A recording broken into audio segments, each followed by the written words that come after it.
चीन ने नए तरह के परमाणु बम विकसित कर लिए हैं।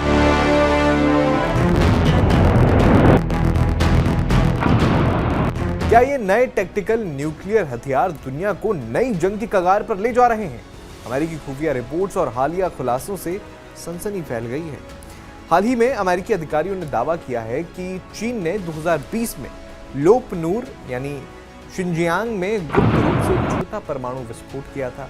ये विस्फोट सिर्फ 5 से 10 टन टीएनटी के बराबर था, यानी हिरोशिमा बम से करीब 1500 गुना छोटा विस्फोट। लेकिन इसी छोटे विस्फोट से चीन नई पीढ़ी के लो यील्ड यानी टैक्टिकल न्यूक्लियर हथियार बना रहा है, जो छोटे शहरों या इलाकों को भारी नुकसान पहुंचा सकते हैं। रिपोर्ट के मुताबिक 1 टन का न्यूक्लियर विस्फोटक 150 मीटर तक के इलाके को बर्बाद कर सकता है। 1 किलो टन का विस्फोटक 440 मीटर तक 3000 रेडिएशन फैला सकता है, जो बेहद खतरनाक है। चीन इन हथियारों को DF-26 जैसी मिसाइलों या एयर लॉन्च सिस्टम से इस्तेमाल कर सकता है, खासकर ताइवान जैसे क्षेत्रीय विवादों में अमेरिकी हस्तक्षेप रोकने के लिए, यानी सीधा सीधा अमेरिका के खिलाफ इसका इस्तेमाल कर सकता है। लेकिन भारत भी तो चीन का पड़ोसी है और हमने देखा था कि ऊंचाइयों पर, हिमालय की ऊंचाइयों पर किस तरह से तनाव बढ़ सकता है, तो वहां पर भी ये इस्तेमाल हो सकते हैं।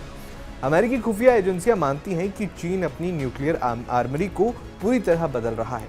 ज्यादा मिनिएचर वॉरहेड्स वाली मिसाइलें, MRIV टेक्नोलॉजी और टैक्टिकल हथियार शामिल हैं। ये सब 2020 के टेस्ट से जुड़ा हुआ माना जा रहा है, जिसे चीन ने छिपाने की कोशिश की। चीन इन आरोपों को सिरे से खारिज करता है और कहता है कि उसके पास अमेरिका रूस जितना बड़ा स्टॉक नहीं है।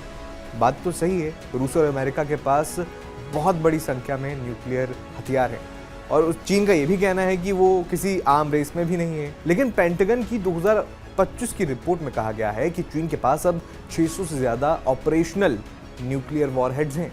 2030 तक ये संख्या 1000 से ज्यादा हो सकती है। चीन अपनी न्यूक्लियर ट्रायड यानी जमीन, समुद्र और हवा से हमला करने वाले सिस्टम को मजबूत कर रहा है, जिसमें GL-3 सबमरीन मिसाइल और नए साइलोज शामिल हैं। ये विकास दुनिया के लिए चिंता का विषय है, क्योंकि टैक्टिकल न्यूक्लियर हथियार इस्तेमाल करने की दहलीज कम हो जाती है, यानी छोटे विवाद में भी बड़े युद्ध में बदल सकते हैं। मान लीजिए छोटे विवाद में आपने टैक्टिकल न्यूक्लियर हथियार का इस्तेमाल कर दिया, तो फुल स्केल न्यूक्लियर वॉर में बदल सकता है। इसके अलावा जो न्यू स्टार्ट ट्रीटी है, अमेरिका और रूस में जो ट्रीटी हुई थी, वो खत्म हो चुकी है, जिससे कोई सीमा नहीं बची है कि आप कितने न्यूक्लियर हथियार रख सकते हैं। और ऐसा लग रहा है कि चीन इसी का फ़ायदा उठा रहा है और साफ है, चीन अलग से अपनी ताकत भी बढ़ा रहा है। आपको क्या लगता है? हमें कमेंट बॉक्स में ज़रूर बताएं। मेरा नाम है